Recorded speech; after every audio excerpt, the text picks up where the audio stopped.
Welcome to the Deep Dive. This is it, our final exploration in the series, episode 14 of 14.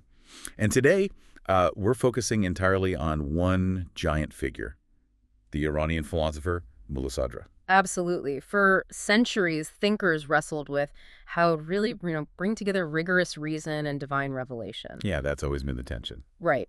And Sadra, writing back in the 17th century, didn't just sort of patch them together. He built this incredible unified structure, all based on a pretty radical idea that reality itself is constantly dynamically flowing. A philosopher, a divine philosopher. That's how he's described, right? Exactly. And his real significance comes from refusing to accept that supposed conflict between aqual reason and why, or revelation. He saw them as partners. Partners, yes. Yeah. Two paths leading to the same ultimate truth.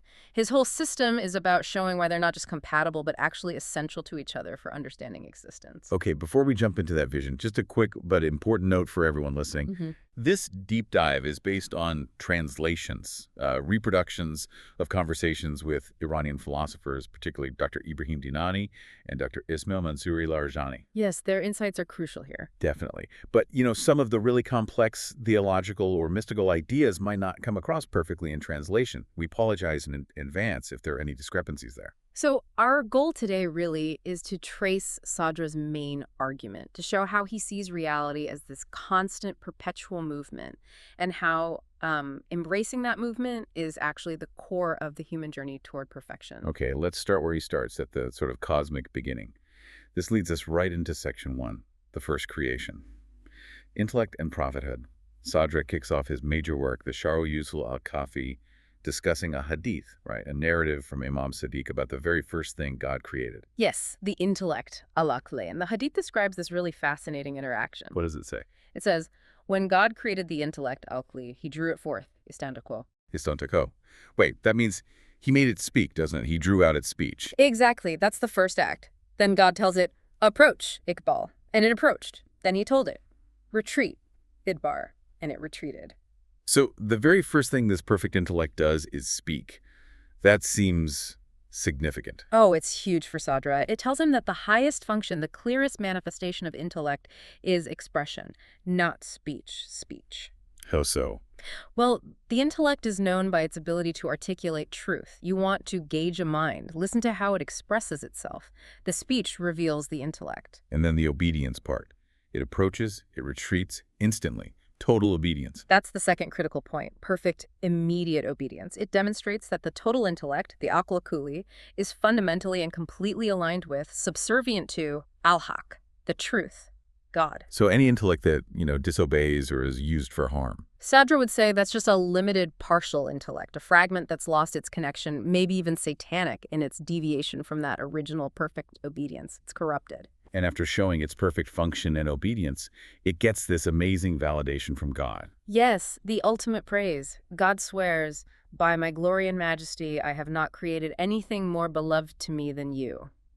The intellect is the blueprint, the most beloved creation. Okay, so that's the abstract intellect. How does Sadra bridge this to, say, prophethood or revelation? This is where his synthesis really shines. He takes this akukuli, this total intellect, and says it is the hakikat Muhammadi, the Muhammadan reality. Meaning the Prophet Muhammad is the embodiment of this cosmic intellect. The ultimate embodiment, yes. The living manifestation of the cosmos's perfect intellectual potential. So the Prophet isn't just a historical figure delivering messages. He's that first most beloved creation.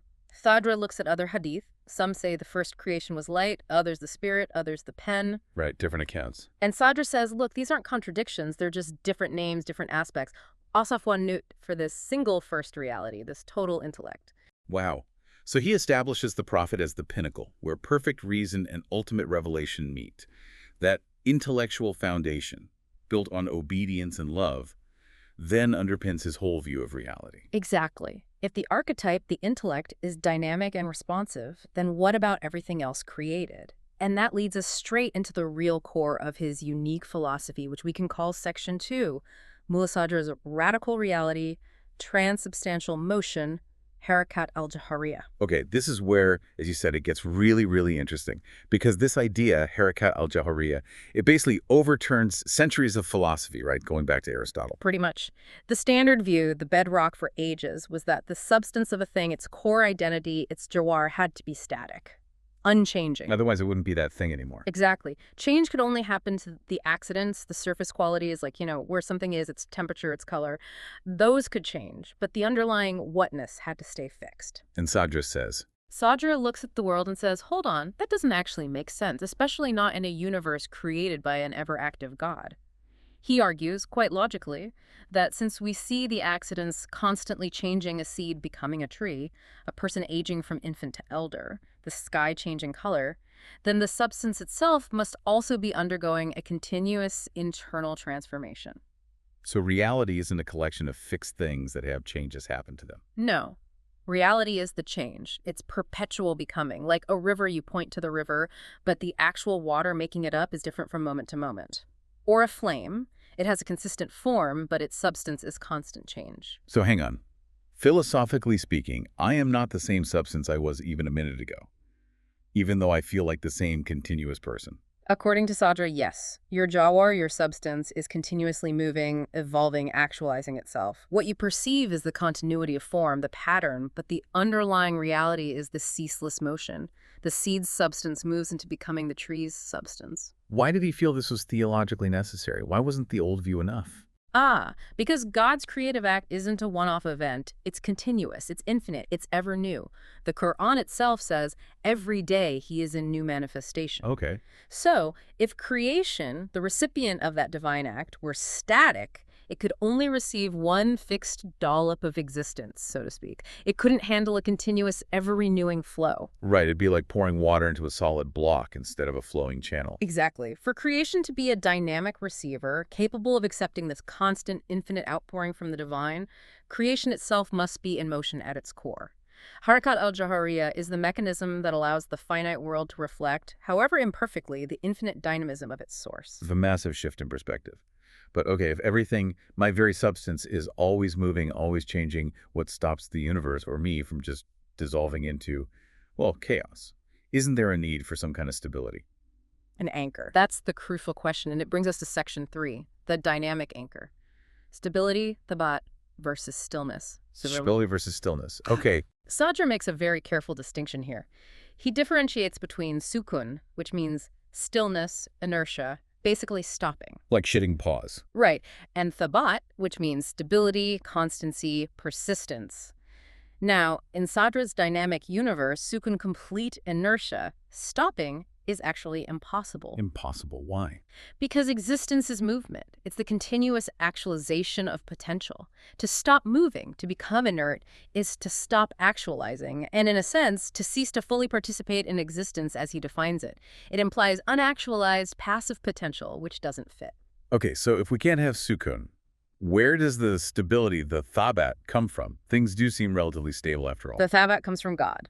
God is pure actuality, the ultimate source of existence, and is therefore perfectly stable. But, and this is key, God isn't static or inert in the sense of being inactive. How can God be stable but not static? God's stability is dynamic. It's maintained through what Sadra calls the mayad al-lunum. It's a complex idea, but think of it as the ceaseless, eternal, unwavering outpouring of God's infinite perfections into creation. The stability of the whole system doesn't come from things stopping. It comes from the constancy and intensity of that divine flow, keeping everything in its ordered, dynamic pattern. Ah, okay. Like a gyroscope. It looks perfectly still and stable when it's spinning incredibly fast, but its stability depends on that rapid motion. If it stopped, it would fall over. That's an excellent analogy, yes. The stability arises from the dynamism, preventing a collapse into mere inertia or chaos. And this has spiritual implications too, right, for the seeker? Huge implications. It means the spiritual path isn't about reaching some final static state of perfection, a permanent dwelling place where you can just rest. That's an illusion based on sukun. So what should the goal be? The journey is seen as a series of manazil, temporary stations or stages. You might pause at a station, but only to integrate what you've learned, gather strength, and prepare for the next stage of movement, perpetual becoming. Stagnation, trying to find a permanent resting place, is spiritual death in this view. Okay, so the universe fundamentally moves, Harakat al-Jahariya, Mm. and stability comes from the constant divine flow, not from stopping. But what does this feel like from the inside? What's the engine driving us as individuals to keep moving on this path? That feels like the next step, which I guess is section 4, the mystical engine, loving motion, Harakat al-hubbi, and synthesis. Exactly. From the inside for the conscious being, this movement isn't just mechanical, it's experienced as Harakat al-hubbi, loving motion. Loving motion. Yes. The soul's restless striving, its constant reaching for something more, is driven by perceiving the rusun. That means the ever-increasing, ever-renewing beauty and perfection of the divine. So because God the Beloved is infinite and always revealing more, The lover, the soul, can never arrive. The object of love is inexhaustible, constantly unveiling new depths of beauty and reality. So the lover must remain in perpetual pursuit, drawn forward by love. The moment you think you've got it and stop moving, the beloved has already revealed something new, and you're left looking at an outdated snapshot. that connects the philosophy directly to mysticism. It makes the whole system intensely personal. And Sadra even argues that things like tension and opposition are necessary for this. He does. That's his view on tazad, opposition or contrast.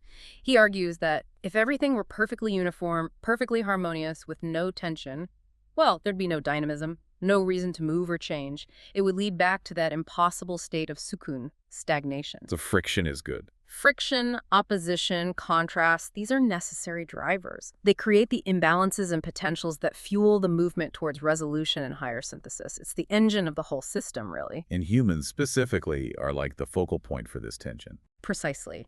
He says we are uniquely created as a majuna mixture, a concoction.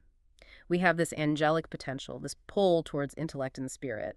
And we have the lower potential, the pull of base desires and physicality. The battleground. We are the battleground where these opposing forces meet most intensely. Our journey is inherently one of struggle, of navigating this tazad.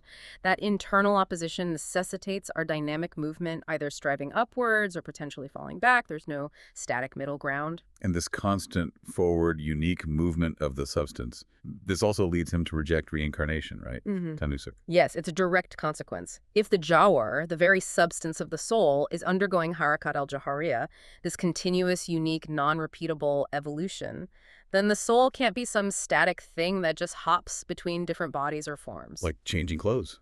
Right. The soul is its journey. Its substance is defined by its unique path of becoming. The whole system is geared towards progressive, forward ascent, a unique trajectory for each soul. Cyclical repetition of the same identity in different forms doesn't fit this model of perpetual, substantial becoming. So Mulla Sadra really ties it all together. Harakat al-Jahariya is the cosmic law, the way things are. And Harakat al-hubbi is the internal experience, the loving drive that keeps us participating in that cosmic flow. The biggest fight isn't against external enemies, maybe, but against our own desire for stillness, our own inertia. You've got it. It's a powerful, cohesive vision. He connects the dots from the first creation, the total intellect, as the obedient archetype, through the very substance of reality being in constant motion, right down to the individual human soul's driving force being love and necessity of struggle for growth. The universe is transformation, and our purpose is to consciously, lovingly engage with that transformation. So thinking about all this, Yeah.